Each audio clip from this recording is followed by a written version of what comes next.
Hey guys, welcome back to Up the Coast with Alex and Britt. And it is officially the first episode of the 2026 season. We are really excited and really happy to be back. Britt, can you believe it's already softball season? Look, Alex, we left, what were we in Boston last time covering the ACC tournament, and then we went and did life. You're a realtor. You gotta, we'll let you talk about your chickens and your ducks and all your animals. You know, you got a farm in between last season and this season. My son turned 4. I mean, a lot has happened, but it feels like it was just yesterday. And I am so excited to get into these teams. I think this could possibly be the best season ever for the ACC. I'm going to go ahead and put that on record, and we'll get into why later on, but we'll take a quick look back at what happened last season, what to expect this season, some new faces in the ACC, and we'll make some predictions. And then my favorite segment that we're going to have this year is BS or no BS with AP, where I'm going to put some storylines that are out there and have you tell me and the people, is that BS or no BS? And we can get to the bottom of it. I'm excited for that one. We have no BS around here. That's so right. That's right. For sure. Straight shooting. But should we recap kind of, I guess, what's happened in the off season a little bit? Like, what is it that you've been up to? We'll talk a little bit about what I've been doing. You mentioned my farm. I mean, I'm always happy to talk about my animals. Tell me about your crooked goose, your crooked duck. Crooked duck. Yeah, definitely. We've got a flock here. So we did get 4 ducks. We've got 7 chickens. Yeah, life has been crazy. So I wish I lived on a farm. Feels like I live on a farm, but just without the land. And so we inherited somebody in our neighborhood. I do real estate. Somebody in our neighborhood got their house sold from our brokerage. And of course, I was like, hey, like if you're moving somewhere where you can't relocate your animals, I'll take your chickens. And next thing I know, we had 7 chickens. Actually, we had 10. 3 ended up being roosters. Oh, and so I had to rehome them. Nothing happened to them. No, nothing happened to them, luckily. But yeah, we did have to rehome the roosters because we just don't have enough property for that. People would hate us. And then had those for several months. They started laying eggs. Coolest thing ever. And next thing I know. How many do you get? Huh? How many do you get a day? Our chickens lay about 250 eggs a year with the breed. Per chicken, yeah. For the breed that we have. I do have one chicken with a cross beak, and that makes it hard for her to like eat normally and stuff. And I don't think she's laying, but it's hard to really tell. But yeah, it's super cool. Some beak braces, right? I do take her to get her beak shaved, which I know sounds crazy. My mom thought I was like losing my mind when I started taking my chickens to the vet. But then we got a random duck. Like we got a call. Somebody found a duckling on its own. It had just hatched, like could barely walk. And she's like, there's no other ducklings around. So like, do you want this duck? So we're like, okay, we'll take it. And ducks are companion animals, which means you have to have multiple. So next thing I knew, we had the one and then we ordered 3 more. And now we have 4 ducks. And then, of course, the duckling that we found, or we basically, saved and adopted off the street, has scoliosis, and it's congenital, meaning it was born like that. So it literally has a crooked neck. And our life is crazy. So, yeah. If you haven't seen this stuff, you need to go on her Instagram or whatever and take a look at it. It is, I don't want to offend you or Lou or the duck, but it is strange but adorable in the same way. She's so freaking cute, and I love her. She's my favorite one of your flock. But if I'm going to be an animal in my next life, I hope I come to your flock. Yeah, they're loved. That's what they live, a good life. And actually, she just started flying the other day too. So like it takes a little bit for them to grow. They're about 3 months old now, and so she started to fly. And I just hope she doesn't fly away. But I was going to ask. She should know she lives a good life here. So I feel like we're good. Fly? I don't know. We'll see. People can clip their wings, but like I'm not about that. They need to be able to like get around and fend for themselves. So we'll see. They weren't raised that way. I know, but she knows where she's fed, and I don't know. We'll see. All right. We'll see. Come on, Lou. We're cheering for you, Lou. You got it. I know. Life has been crazy, but yeah. So what have you been up to the last year? I know Link turned 4. Yeah. Well, I feel like I lived a whole year in the month of December. Yeah. My birthday, which not a big deal, not really into that. But then we went to Disney World for 7 days with a 3-year-old, and then my sister-in-law had her 4-year-old and 2-year-old, and I was so anxious and nervous about taking little kids to Disney. But I tell you what, it was freaking amazing.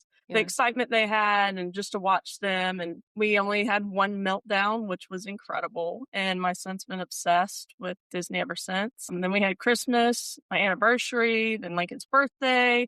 He had a Mickey Mouse birthday. I'm telling you, obsessed. Today he went to school with a hat with Mickey ears, a Mickey shirt, Mickey sweatshirt, Mickey pants, Mickey shoes, and a Mickey jacket. Like, he needs to grow out of this soon, but we'll live with it for now. So I feel like I had a whole extra year thrown in this past year and this past month. But now it's softball season and it's time to go here. Yeah, so it was definitely magical. But also, I did see that Lincoln got his first pair of Crocs.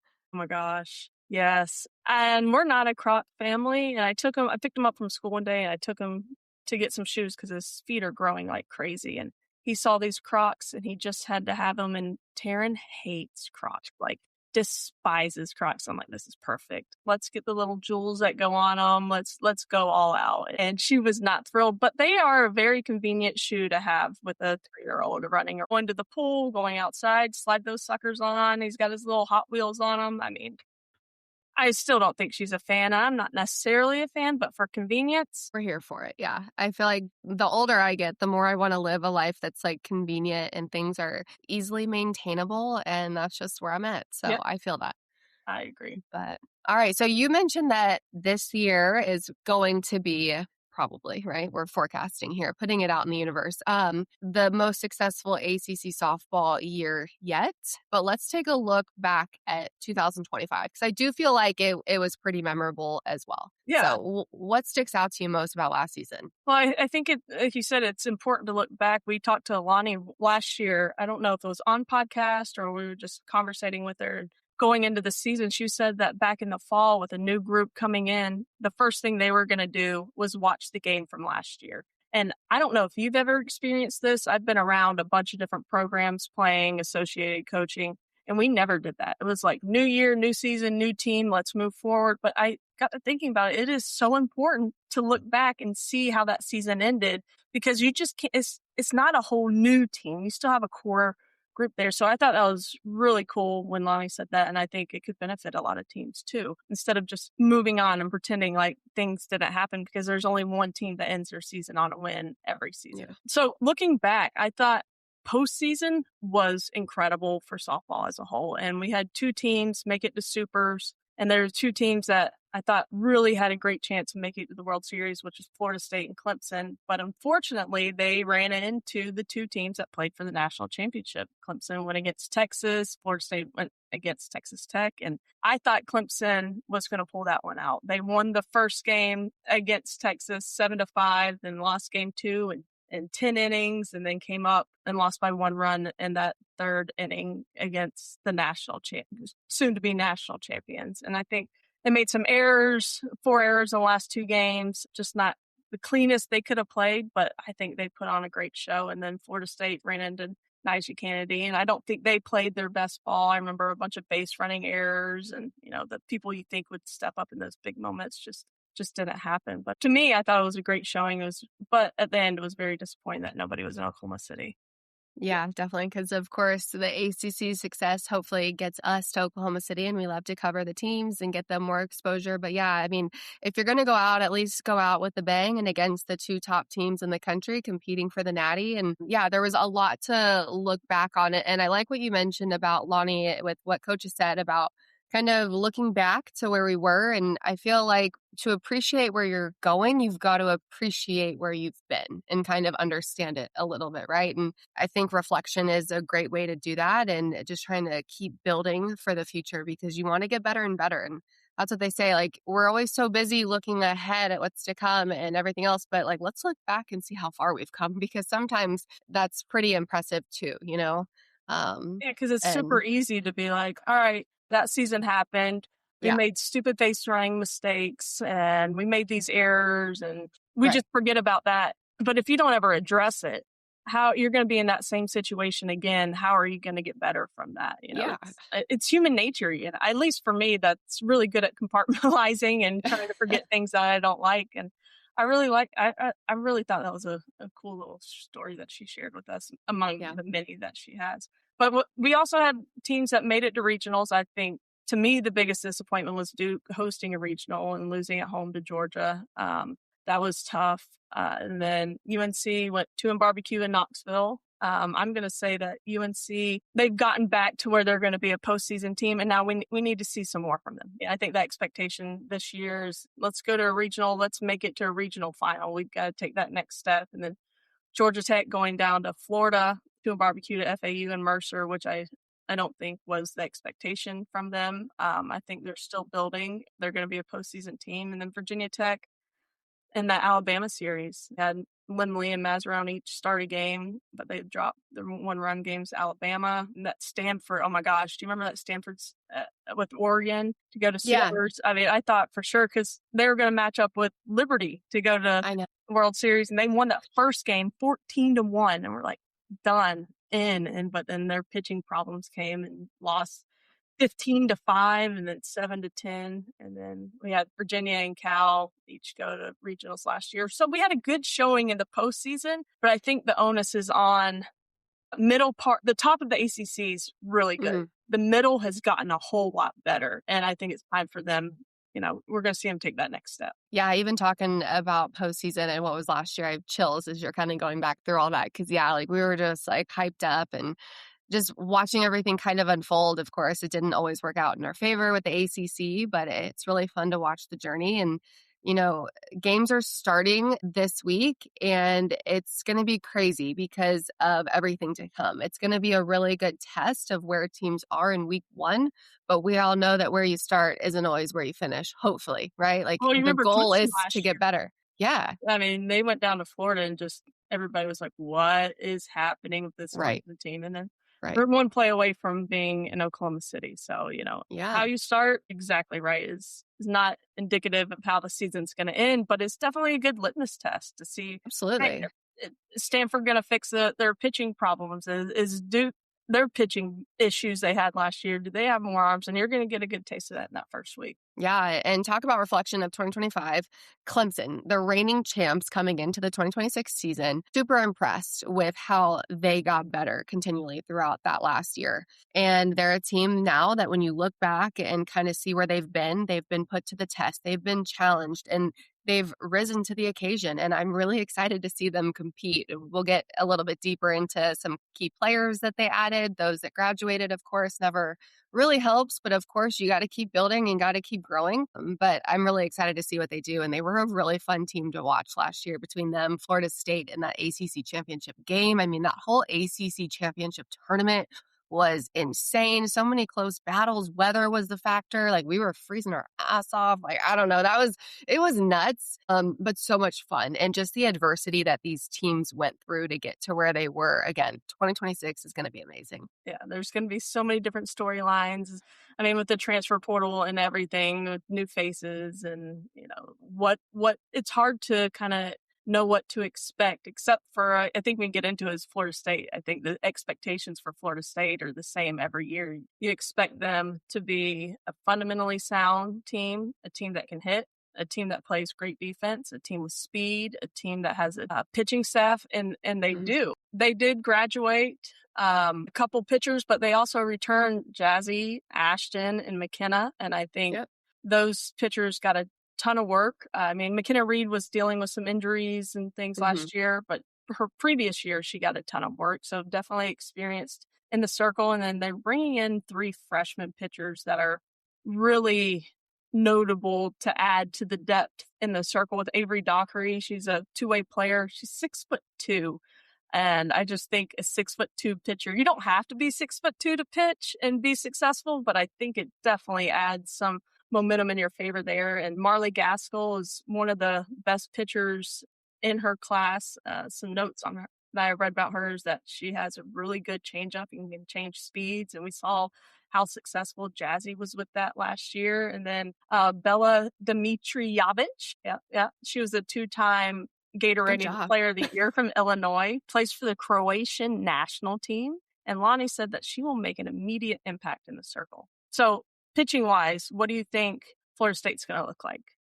Yeah, I'm excited. I mean, of course, Juju Apsell graduated last year, so kind of losing her in the circle, but then, like you said, getting 3 very viable arms. I think that one of the things that Florida State always has done well, at least the last decade, is the depth of the staff in the circle and how Lonnie and staff utilizes them, right? And I do think that the teams that have the most success through postseason are the teams that do have multiple aces. You almost have to, because the hitters are too good. They've got too much information. And I am excited to see more arms on staff for Florida State, because I do think they've been lacking the last couple of years, unfortunately, due to injury. I mean, nobody could have predicted McKenna Reed was going to go through what she did. And I mean, I'm fired up to see her this season. I hope that she's healthy. I do think that some things, like when it's back related, neck related in general, right? Like, not that that's exactly what hers is, but it's lingering, right? So it's probably going to be a battle that she's always going to have to fight. But again, how you respond, how you manage is going to be key. And I think that she probably learned a lot the last year and a half of just how to better take care of herself. And nobody can manage a pitching staff and pitching changes better than Coach. I mean, everybody looks to that model to what they want to do. So and she's not afraid to put freshmen in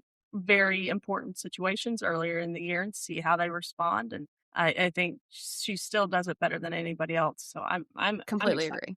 Yeah, me too. And I think you're always just trying to kind of reload, right? And so for Florida State in the circle, I think that's where they are. I think they have reloaded. I also think it's pretty notable. And through our notes, you were very bold and in all caps that Florida State had no transfers out and no transfers in, which is super interesting with where the game is now. But I also think that's so telling of Florida State's culture too, right? Having lived it. So yeah, I mean, one of the biggest things about Florida State, and another time we talked to Lonnie, she said, culture is just a buzzword that people throw around a lot.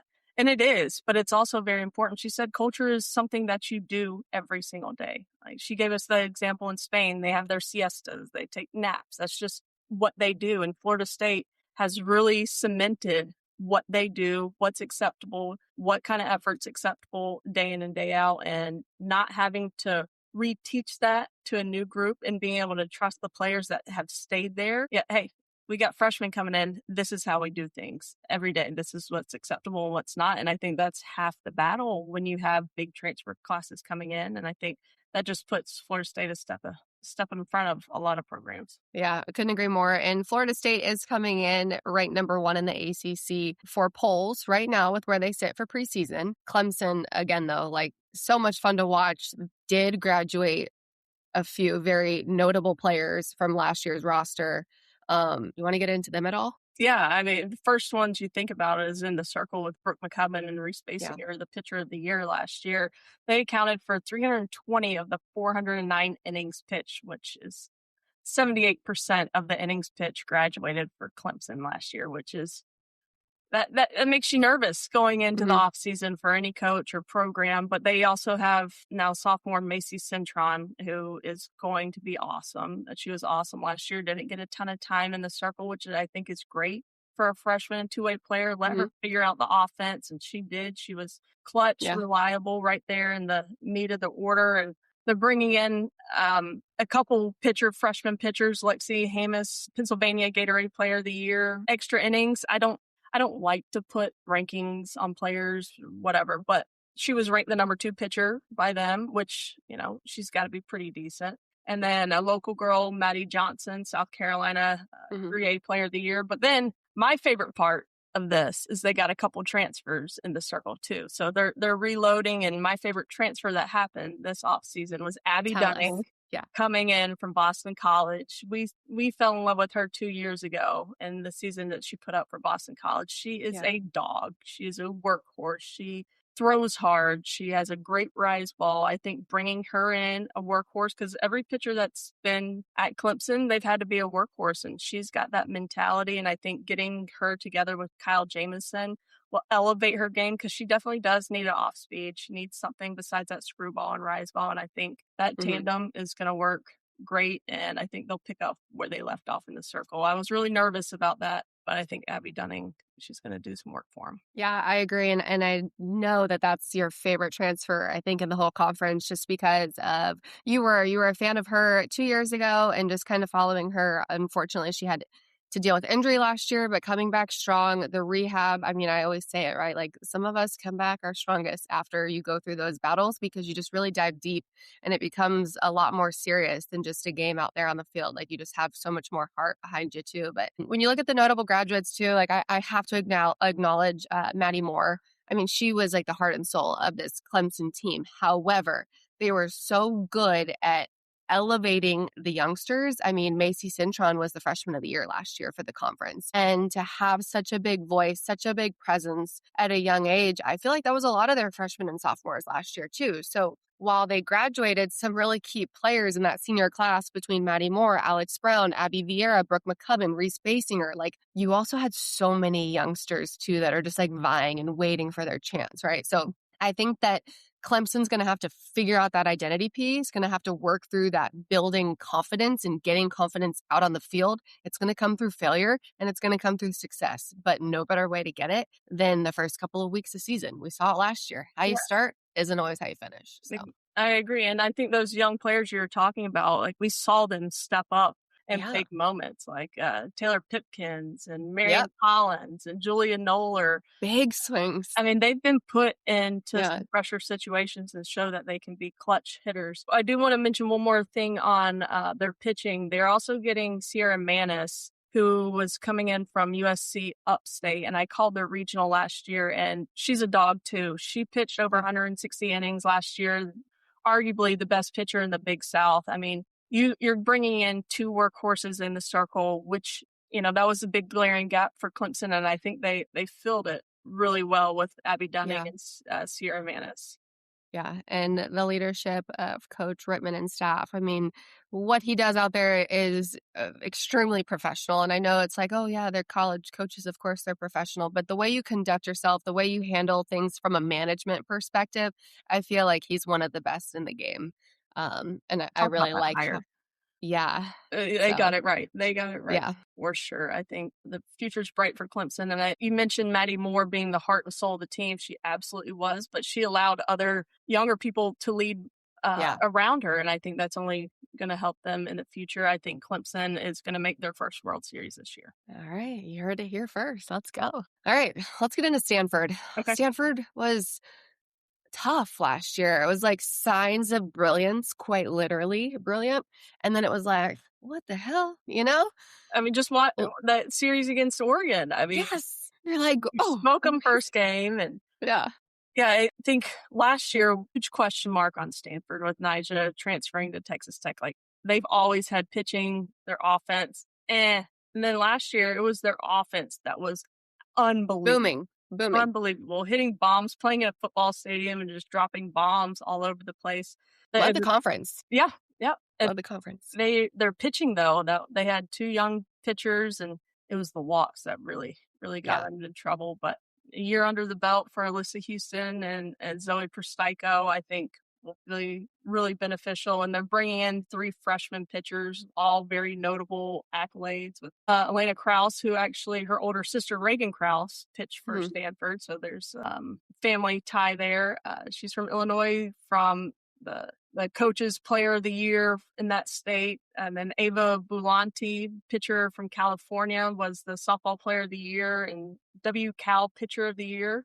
So she's got some accolades. And Anna Brewer, two-time Tennessee sports writer all-state team and Tennessee preseason player of the year nominee. So they've got three pitchers that have some pretty good accolades to go along with Alyssa and Zoe. So they saw a need, and I think they're going to try and fill it there because they've got some booming bats coming back this year. Yeah, they do. And I think also one of my favorite parts about the 2026 season for Stanford is the hiring of Jolene Henderson. I feel like that was huge. And Jolene is in a league of her own with uniqueness and personality and all the things. You know her. I got to play with her in the Pro League too. One of a kind, but I think that she's going to really benefit this team. And I think one of the things that as her teammate I love most about Jolene Henderson, and she was a standout pitcher at Cal, she had good stuff. Her changeup was really good, but really what made her so talented and so successful in the circle was her mentality. The way she fought for everything, because really all she did was throw hard and soft, right? It wasn't like crazy movement. She just would dot pitches. So her command of her locations were elite, bar none. And then she could throw the changeup in any count too, and her command of that pitch as well. And I just feel like when you can beat really good hitters doing that, your mindset is a game changer. And I'm excited to see how she translates her experience and her success as a coach to these players, because you don't have to have the most dominating stuff to be dominant. And I'm really fired up about that. Yeah, I thought it was interesting because they still have Danielle Toole on staff, who is also a great pitcher at Arizona, has a great changeup. Yeah. But you mentioned how she just threw hard and slow and could command her pitches. And I think you talk as a pitch caller, I don't think it's so much the pitch call, but the execution of the pitch. Right. If I know I'm going to call a curveball that's supposed to be on the outer half, it needs to be on the outer half. Like if you can execute the pitch, no matter what I call, I think it's in a favor of the pitcher. So I think that'll be a fun thing to watch. Two great pitchers on staff. I don't see that anywhere else in the country. And then Sarah Groenwagen, I was just going to say, yeah. And she just moved on. She's still at Stanford, but at director of recruiting, player development. Yep. Yeah. So she, they've got a lot of great pitching minds to help these young pitchers. Yeah, seriously. Progress. But on the other side, they're bringing back River Mailer, 11 home runs, Taryn Kerr, 19 home runs, Emily Jones, 9, Jade Berry, 14, Joey Economides, there we go, got it, 15, and Kyra Chan, 10 home runs. So they're bringing back some power. They've got another pitching mind. I think they're playing in their brand new stadium this year, which I think is going to be huge. I have a lot of expectations on Stanford to do really good things this year. And you mentioned Taryn Kerr and River Mailer, both on the USA Softball Top 50 watch list for Player of the Year that comes out preseason. So again, just a nod at their success, mostly offensively and how dominant they were. Definitely hoping they can repeat those numbers this year.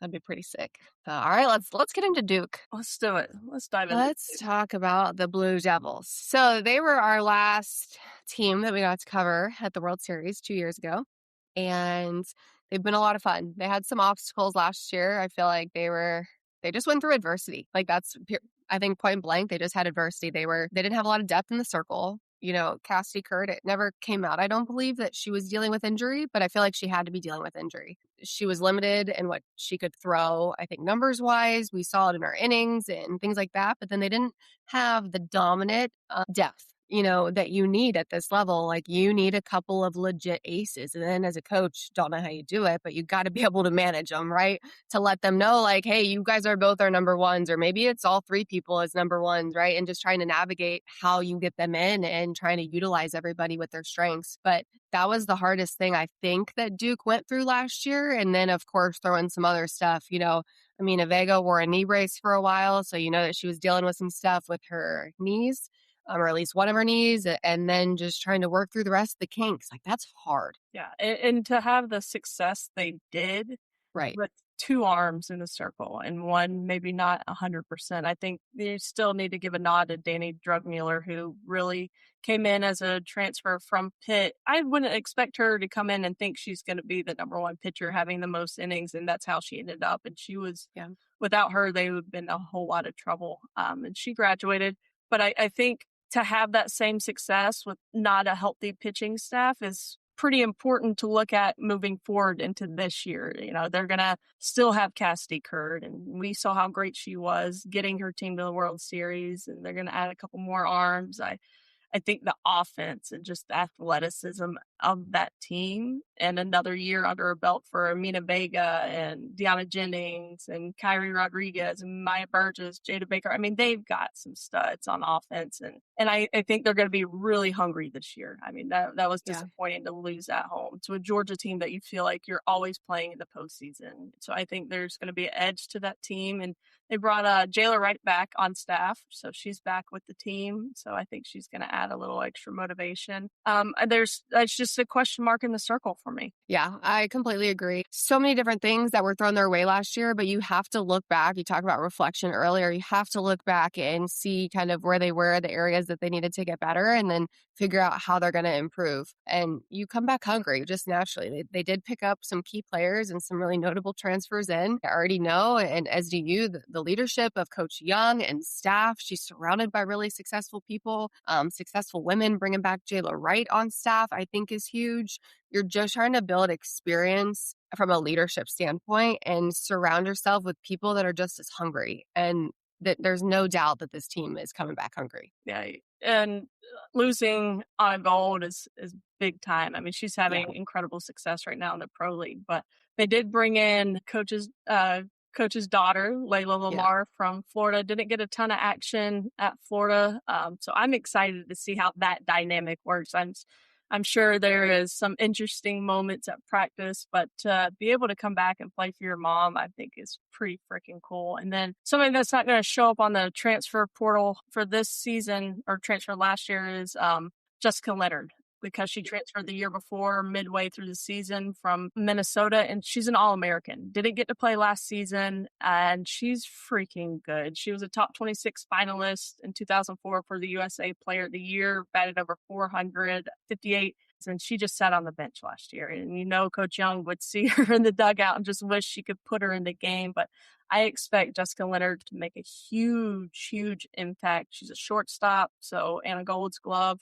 You know, you've got Jessica Leonard to come in behind her. I think it's going to make a huge impact. So I definitely star that name, not getting a whole lot of attention since she didn't play last year and wasn't part of this transfer class, but keep an eye on her. Yeah, a lot of good things for Duke. They're going to have a really tough schedule. We were talking about that even before the call of just going through it. But I do want to ask Coach, and I do feel like if I had to take a bet that how Layla and Coach's relationship goes, I feel like she calls her coach on the field. Like, I can't imagine her calling her mom. Can you? I'm sure it's Coach or Coach Young or something, some kind of nickname. We'll have to anything find else. out. We'll have to 100%. We're going to ask. Yeah. That would be interesting. But you know, the respect that Coach Young has from her players. I mean, when we went to the ACC tournament and all the alumni came back when they were hosting, and you know, they just talked about, hey, she's serious. She is going to tell you what she thinks. She's going to work you hard. And the respect they have for her is pretty cool. So I think bringing in your daughter, you know, you may get a softer side, or it might just go the complete opposite way to prove, hey, I'm not mom. But mention them being tested, their schedule. They go out to Clearwater. They have A&M, LSU, Oklahoma State, Georgia, Missouri. Then they go out to Mary Nutter, UCLA, Oklahoma, A&M again, Oregon. And it's just like, that's preseason. That's who they're playing in the preseason. So we will get a great test of where they're at. And that's why you definitely need some depth in the circle, because that offense and defense is going to hang with just about anybody. Yeah, you got to get battle tested to see where you size up against the rest, right? And you want to be the best, you got to beat the best, or you got to play the best and then figure out how to beat them. So absolutely. That'll be a lot of fun. And then rounding out the top 5, we've got Virginia Tech. So how about our Hokies? Of course, led by Coach Pete DeMoore. He's in his 8th season now. So just really good stuff that we've seen from them the last couple of years. Yeah, I think the biggest story is that Emma Limley has graduated. She was the workhorse for them since Keely Richard kind of passed the torch to her. And I think they ended last year with a bitter taste in their mouth down in Tuscaloosa. But I've seen some really, really good things from Emma Mazzarone. I mean, she throws hard. She started a game in regionals, so she has postseason starting experience. And then they also have Sophie Kleiman, and she sneaky pitcher that didn't get a lot of attention last year because obviously Emma Limley was there and Mazzarone was, you know, kind of like her right-hand man. But I think Sophie Kleiman's going to do a great job in this circle. And they always are, for the past several years, very steady in the circle. So I think that's going to be important. And they're bringing in a couple freshmen, Avery Layton, the Indiana Player of the Year, and Addison Fisher, pitcher from Tennessee, the 2A player and pitcher of the year. So I think they're just adding a couple more pitchers, but they did lose some offense. I mean, this is a home run hitting team. They've kind of had that identity for a while with Corey McMillan and Bree Peck. You know, it's hard to really replace those kind of bats overnight. Yeah, and Virginia Tech did lead the ACC in home runs last year with 112. And the numbers that they put up, again, just super impressive. Definitely the notable seniors graduating. However, we talk all the time about reloading, and We know that Virginia Tech has done a good job of that historically because they have had a couple of key players the last few seasons, just like obviously kind of rolling out through the program, graduating, and then we figure out how they bounce back. So the bounce back is going to be crucial. You're right. I love that for the last few years, it's been kind of like a three-headed monster with Virginia Tech in the circle because yes, it was Emma Lemley was the star, but Emma Mazzarone, Sophie Kleiman getting a lot of good time behind her too. So I just feel like it really was the success story of that 1-2-3 punch. Yeah. And going to them at any time. Yeah, you mentioned it. You need more than one ace if You have want to. make a deep Yeah. run. And I think Kleiman and Mazzarone can definitely be a 1-2 punch for them. And they're bringing back Rachel Castine and Michelle Chatfield, who I absolutely love watching play last year, and Zoe Yeager and Jordan Lynch, who had double-digit home runs. So I think they're going to develop the players that maybe didn't put up the double-digit home runs and power numbers last year. I fully expect Virginia Tech to have great offense, as we've always seen. And I think giving Mazzarone the keys to the circle, right? Letting her own that moment is going to give her even more confidence. And, Virginia Tech not making out of regionals past couple years since Rochard was there, right?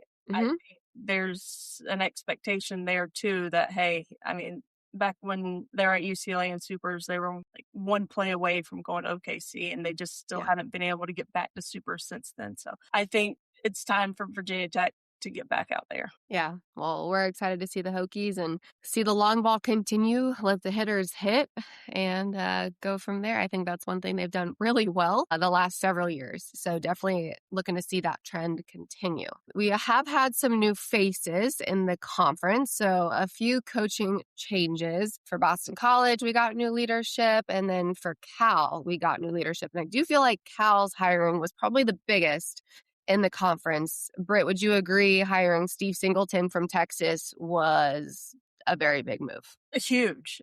And that position was open for a while. It's like, who are they going to hire? Like all these other places are filling their roles. Like Cal, they had something going really good with Cal for a while. Like they were getting back to that national championship Cal pedigree that you make it back to the regionals, and they're back in postseason for a couple years. It's like Cal's on the up and up. They're coming around, and then things got messy. And I don't know the details. I don't want to know the details. Don't want to. And I just know that Chelsea Spencer was no longer there at Cal, and a team that just announced that they're building a new facility, new stadium, fires their head coach. They have 10 transfers after that happens of the core of their team. And it's like, who is Cal going to hire? And it didn't happen. And then all of a sudden, here comes Steve Singleton. And I think that was a huge hire, great hire. I mean, he just won a national championship as associate head coach at Texas. And it's like, all right, Cal, you got somebody with the right resume. I'll say that. Some people are meant to be assistant coaches. They thrive in that role. We haven't seen him as a head coach ever, but the resume, I don't think anybody can argue that this wasn't a tremendous hire for Cal. I agree. So really excited to see how the Bears do and figure out kind of what that identity is going to be. Again, this is a very different team than we saw last season and from top to bottom. Yeah, they have 15 new players, Alex. 15. Yeah. I mean, they don't have a stadium to play at this year. They're playing at a couple ACC home games at different schools nearby, 15 new players. And it's like, why did Steve take the job? Like, you're going into the unknown. And I thought it was really interesting. He said that for us, this year is going to be about making sure that the foundation and culture and standards and expectations set, and said that we're not putting any labels on what this year needs to be. As long as we do that, we're going to take the approach with our heads down in the tunnel, and we're working. And by the time we lift our head, it's somewhere where we are excited to be. So I think that mindset is great for a coach coming in with a lot of unknowns. And he didn't bring anybody else in. All those transfers were already in there. And so I think it'll be interesting. It'll be an interesting story to watch Cal, and it's set up to be a great story if it can be. I'm excited. And he's going to need a few years, right? Like we saw it with NC State and what Lindsay Leftwich is doing over there. Like you need time to build a program. I don't know. I think Kirk you need it, but you don't always have it. Indiana just ruined that narrative for a lot of coaches. Okay, well, a lot, but completely different sports, completely different amount of millions of dollars poured into a team. But I really think Kirk Cimetti's really upset a lot of people out there being able to take Indiana to undefeated season in 2 years, but that's a whole different story. Don't disagree, but NIL is different for those guys over there. So yeah, we'll talk about it when it's a little bit more even. Well, I don't know. Texas Tech. Okay. Yeah, you're right. You're right. Yeah, you're right. All right. Touche. So Touche. No, it's true. He's got a lot of work to do, and to take that job, that there's a lot of work to do. And he's from that area. I think that was a big draw for him, and he was able to hire his wife, who's a pitching coach, on staff. So I don't think you take that job unless you're fully committed to a rebuild. Absolutely. Yep. Got to be, right? And ground zero, quite literally. So excited. There's been a lot of, like you said, investment financially into that program. So really good place to start for them from a leadership perspective. But all right, should we get into preseason picks? Yeah, they mean absolutely nothing, and we have no idea what's going to happen. We have no idea what we're doing. No idea who's going to show up, who's not, what's going to happen, but it's a fun thing to do. Yeah. Why not? All right, who do you think is going to win the ACC? I think Florida State's going to win the ACC right now. Regular season? Ask me in a month and a half. Right now you got Florida State, and I think that's a safe bet. I think with the amount of players they have returning in the circle in offense and defense, like they have their core coming back. Issa Torres, Jason McBeachum, Kennedy Harp. I mean, we could go on, and they expect to be the champions too. Clemson was my close second, but we just don't know how Abby and Sierra are going to pan out in the circle. But yeah, I think Florida State as well. Okay, so we're on the same page for right now. Yeah. Okay. All right, player of the year, who do you got? So my top players, and this is a very limited list. I was thinking like Michelle Chatfield, Issa Torres, Mina Vega, Sanaa Thompson from UNC. Those are the top off my head, but I think I'm leaning towards, I'm going with Mina Vega. I just think she will have the biggest impact on her team. Leadership she has, the consistency she has had, and now that she's in a place to be the one, I think she will step up and be the one. Okay, love that pick. That's a good one. But don't forget about Jessica Oakland there, Duke too. I think she could be a sleeper for player of the year just because nobody has any film on her. Nobody knows what to expect and may overlook her. So she's my dark horse. Okay, love it. All right, again, we're gonna revisit this in like 4 weeks, maybe 6. Okay.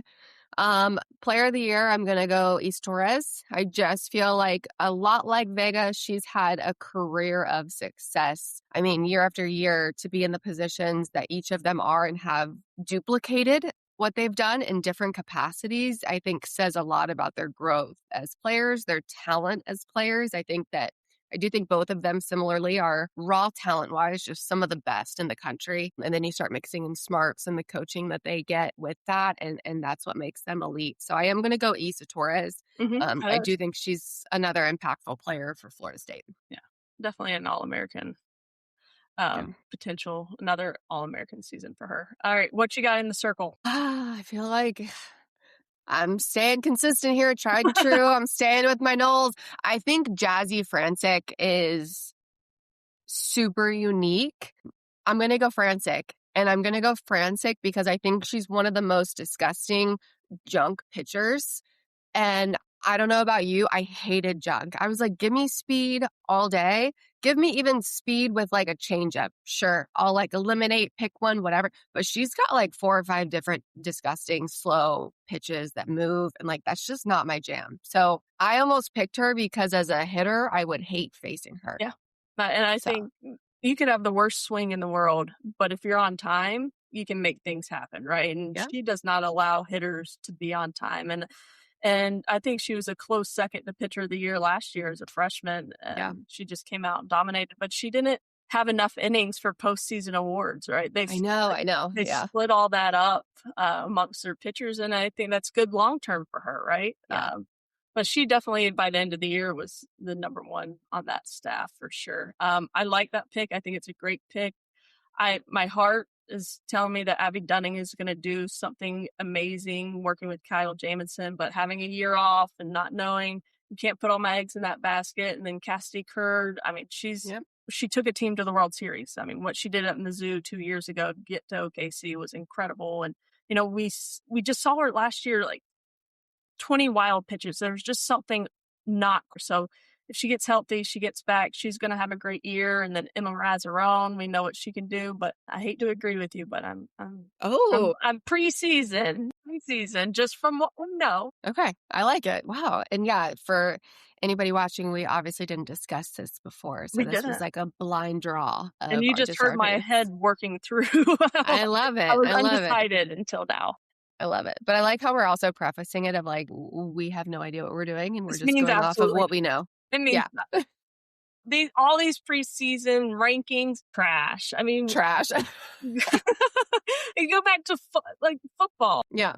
It's just all Indiana. Preseason doesn't mean anything, but it's fun. It's fun. It's fun. That's why we do it, because we are excited. And we want to talk about it, and we want to hand out some flowers. Maybe if we're right, we can be like, hey, I told you so, but most likely not. Not until we see the product on the field. So true. But, so true. All right, going into what I'm excited about is our BS or no BS with AP. So there's we'll do this every week, and there's going to be new storylines and new things that we hear around the softball world. But through this off season, I've come up with 3, and we haven't discussed these. So, Alex, is this BS or is this no BS? Texas Tech will be the biggest bust in softball if they don't win it all this year. That's no BS. I feel like the financial investment into that program, the way that I say like recruited, obviously all these colleges and things get players because of recruitment. I feel like Texas Tech has gotten a lot of their players because of money and because of NIL opportunities, right? Good. And because I am 100%, right? Like people are drinking the Kool-Aid. So I feel like Texas Tech has capitalized on that. So if they don't, I feel like it's the biggest bust all the way around. Like, I'm sorry, you've spent all this money, go win a natty. Let's see it. Because maybe that's where the rest of the teams and programs need to get to. So I want to see the money talk. And I think their transfer class, once again this year, was just insane. They've got insane. They didn't have the support for Nyjah last year. Yeah. And I think they got it this year. Yeah. So, go pick up some SEC opponents and all the things. All right, let's see. If Texas Tech doesn't win it all, it's a bust. It is a bust. All right. Second one. Now we're going to switch gears a little bit. This is a rule change year. There's some different rule changes. So for you, the one that everybody's been talking about and personally is driving me crazy. So I want to ask you, is it BS or no BS? The double first base that will be required this year will prevent collisions at first base. I was torn. I will say I was torn. I'm going to preface this by saying it would be BS, in my opinion, if I thought it was solely based on skill. Like, I think part of me is like, no, play the game the right way. You don't have the collisions. You don't have the whatever. I'm going to say no BS because I think the speed of the game is a lot of the time too a factor in these collisions because everything's so short, consolidated, and quick. It's very different than baseball. And that's how I was trying to ration this of like the one thing in baseball, like you just have that split second to get your feet underneath you defensively sometimes, right? Most of the time. You kind of get that gather. You get all the things that are done a little bit more accurately. Even though we see balls sail. Softball, you don't have that time. Not saying it's harder. You don't have the time. So therefore, I feel like there's more contact at first. So I think that it will help. I do think it will help. Obviously, the egregious ones, like sometimes you just can't. If the throw is that bad, it's going to take you to the baseline. Hopefully, it helps on the more simplistic plays and you don't have contact. Like I've seen torn ACLs, I've seen broken ankles, I've seen obviously sprained knees and ankles just because of simple contact when it could have been avoided. So hopefully it clears the smaller stuff. And I still think your big impacts, your big collisions are still going to happen. Yep. What do you think? So according to you, yes, no BS that double first base is going to help or is going to prevent collisions at first base. And I think what you said at the end there, it's not going to prevent all of them. We're still going to have collisions at first base. I was always against it, but if it's the health and safety, if it's going to prevent one injury and prolong a career for a player, yes, you know what? Fine. I'll look at that ugly bag on the field and I'll get used to it. And then in a couple of years, I won't even notice it. Right. To me, I think it'll be really really interesting how many issues we have with the double first base. As much as we have issues with obstruction, which we're still going to have issues with obstruction this year because they fine-tuned the rule, but it didn't really change much. But there's going to be issues with, and I hope coaches this preseason have been talking about it more than once a week. Running through a bag, running through the double first base, and then returning to the orange That's bag. what I wanted to ask And then you. there's going to be an out. And then, there's just going to be so many things. If she steps on the wrong bag, oh, we stepped on that bag, you're going to be safe, you're going to be out. It's going to cause a learning curve. But hey, if we're preventing injuries, let's do that. But there's going to be some messy situations. We're going to come back to that one for sure. We don't need to dive into it now. And I know it's Little League. It's not college softball. But that was one of the biggest things in Little League that we both got to cover this past year, I guess last year, was the return. So you run through the bag, the orange bag, and then you return. Are you returning on the orange bag that is not in the field of play, or are you returning on the white bag that is in the field of play? We'll get deeper into that. I'm sure it will be an issue a couple of times throughout the year in some probably pretty big situations. So can't wait to revisit that one. I'm just going to tell you now, once you touch that bag, the orange bag or whatever color bag it is, pretend it's not there anymore. It's not there. Exactly. It doesn't exist. All right, our last BS or no BS with AP. And this one came from me because I started the show off by saying this is going to be the best year for the ACC of all time. So a little background, ACC has had 13 total appearances in the Women's College World Series, 3 title games, 1 championship, and 3 teams have been there, Florida State, Virginia Tech, and Duke. Never at the same time. So is it BS or no BS? The ACC will have more than 1 team in the Women's College World Series for the first time this year. Prayers that it's no BS, because would love to see Florida State there sitting at the top of the conference right now. Would love to see another team get there. My money would be on Duke, Virginia Tech, Stanford, or Clemson. Clemson, you were so good last year. Would love to see them continue that momentum. Duke has the experience. Virginia Tech's always like a fighting chance. And then Stanford, you're still so new to the conference that it's just like, I don't know, they're so good, right? But then it's like, historically, they just don't come to mind when you think about their opportunities. And now it's like, all right, let's freaking go. Yeah. So it could be the year. No BS. No BS. ACC is going to have more than 1 team for the first time ever. And just to piggyback off of that, I think why I also hate preseason rankings is because we don't know what's going to happen, but then we play teams that's ranked high and then you lose to them or beat them and then they drop later and then that's going to hurt you in the RPI at the end of the season. I think what really hurt the ACC last year with Florida State is Clemson is how they paired up in supers. They got the 2 teams playing for the national championship. So for the teams that want to be in Oklahoma City, every single game matters starting in February. Even though we said they're going to be completely different teams, when you're looking at postseason rankings and wanting to set yourself up into a position to go to the College World Series, every single game matters to get a good seed. Yeah, it has to. And that's why every single one's important. And you just go from there, right? You got to have a short-term memory, but you fight, you play it, and then you move on. Yep. So. And speaking of starting off hot, we'll take a look at what to watch for this weekend. We are diving right in. I know you're calling a lot of games. You have Duke at UCF, right? So that's awesome.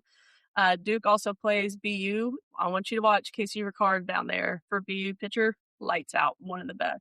I'm also excited about Clemson down at the NFCA Leadoff Classic. They play February 6th against Oregon. Virginia Tech is playing South Carolina, which I think is going to be a really good test for both those teams. I mean, South Carolina making it within 1 out to go to the World Series, lost to UCLA. They graduated a ton of people. What's Virginia Tech without Emma Limley going against South Carolina? I think that's a big game. Stanford, 2 games against Oklahoma State, I think is going to be really good for them. And then they also play Cal out of conference. So we get to look at the brand new team from Cal. So there's some good games and there's a couple more on there, but to me, those were the highlights. Yeah, you've got to really stack that preseason up or just like anytime you get before conference, right? As to how good a teams can I play early on, because I want this to be the toughest schedule and you have to. And granted, now the conference games are a little bit better. And so you have a little bit more of that fighting chance with RPI, but still you got to load it up on the front half of the season. Yeah, I think they have. You look, Georgia Tech's got Alabama, Florida State's got Liberty, both postseason super regional teams. I think we're going to be tested early, and I hope that and I think they will. I think the ACC will make a nice opening statement. Opening weekend, and it's opening weekend. Let's go. I know. Can't wait. Let's go. 2026 season is here, and we are ready. And I'm excited for the next couple of weeks and covering all things ACC softball. And we're off. See you next week. Bye.